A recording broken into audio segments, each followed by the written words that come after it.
Hey, I saw you there. I just didn't want to acknowledge you right away. In today's episode of Learning by Screwing Up, I want to talk about doweling. So when you have a hole in a piece of wood, and this could be anywhere, door frame, like if you've got hinges that are coming loose from the door jamb, strap button is probably the most common one I deal with guitars. You want to dowel it.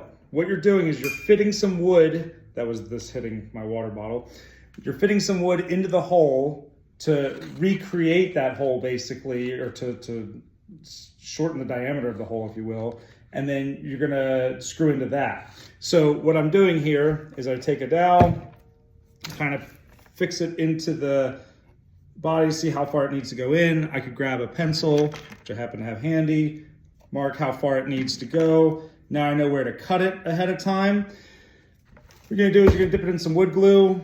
Me personally, I like Type Bond. You can go for hours and hours upon days looking at different things about glue. I'm not gonna argue about that. I like this. This is what I use. Anyway, what I do is I dip this in there, pop this in here. I might actually just cut it off with a pair of wire cutters ahead of time.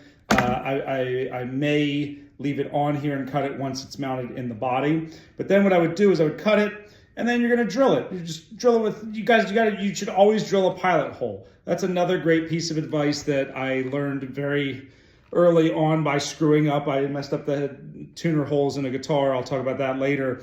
But pilot holes, super important. You just drill a hole smaller than the screw that you're about to put in. So like this is my screw that's gonna go in here. So I would find a drill bit about half the size of this, drill a pilot hole.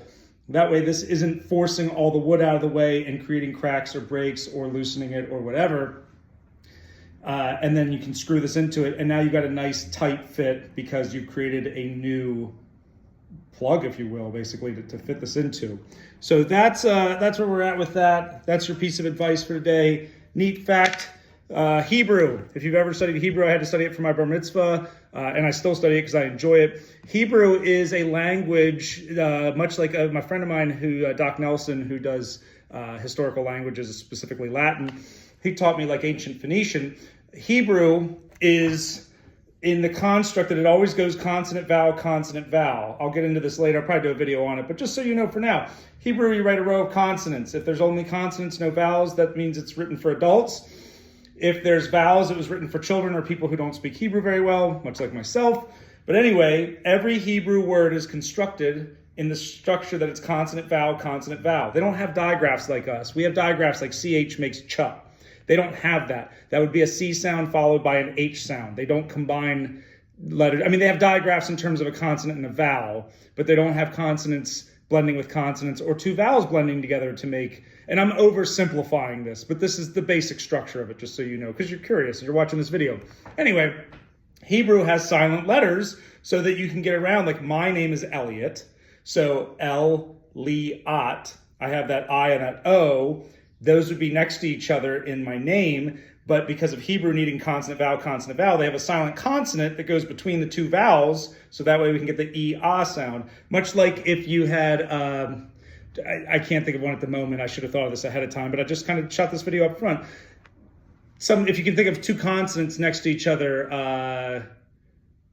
no, I can't think of anything. All right, I lost it. Anyway, that's just a little bit of information for you today. Before I go, I'll tell you this is a joke I'm super proud of. I just wrote it because we're going to keep this video under 5 minutes. By the way, I'm not doing these every day. Don't ask me to do these every day. This is just as I remember things in my life that like, oh yeah, somebody should know these things. This is all the information I've learned. Here's some information for you. Here's a joke I wrote that I am super proud of though, because it's literally, it was written for me. And by what I mean by that is the universe wrote it for me. I didn't have to do anything about it.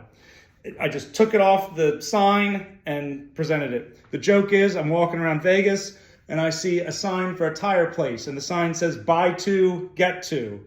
And I just stared at it and I said, yes, that is correct.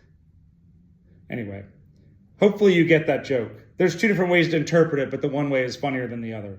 Anyway, have a good one. Take care.